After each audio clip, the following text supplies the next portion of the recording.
нөхцлүүд нь ямар байх вэ? Үндс нөхцөл бол хот газар чөлөөлж өгөөд дэд үтсийг нь тавиад өгнө. Хувийн хвшил маань өөрсдийн хөрөнгөөр орон сууцаа барина. Ингээд газрын төлбөртөө тодорхой тооны орон сууцыг хувийг нь тодорхой өгөхөөр тий. Аж ахуй нэгжүүд маань 18 оны журмын дагуу хуулийн дагуу уралдаанд өрсөлдөөд хэн өндөр хувь нөхцөл санал болгосон найдвартай шалгарна. Илүү олон орон сууц буцааж өгөх одоо тийм санхүүгийн санал өгсөн компани шалгарна. Яг бодит байдлаар цэвэрлэгээ чөлөөлөлт бол нэг 70% та явагдчихсан. Гэр орооллын дахин төлөлтийн үйл ажиллагаанд учирдаг хамгийн хүндрэлтэй асуудал бол хувийн хвшил маань газар чөлөөлтөн дээр өөрсдөө маш их хугацаа алддаг, ууддаг.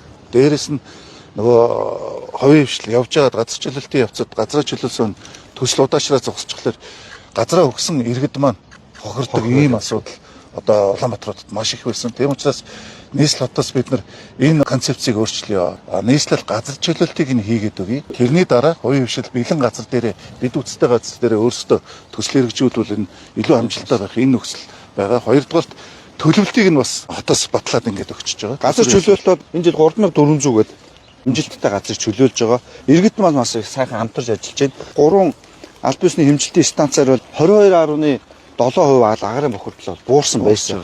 Буурсан байсан. Маш өндөр үзүүл. Тэгэхээр ер нь цаашдаа бид нар Улаанбаатар хотыг ингэж газрыг чөлөөж авснараа энэ чинь агарын бохирдол маш өндөр. Дээрээс нь хөрсний бохирдол. Тэгээд эрүүл тухтай орчин иргэдийн маань гэдэг орчин үүсэж байгаа тийм ээ.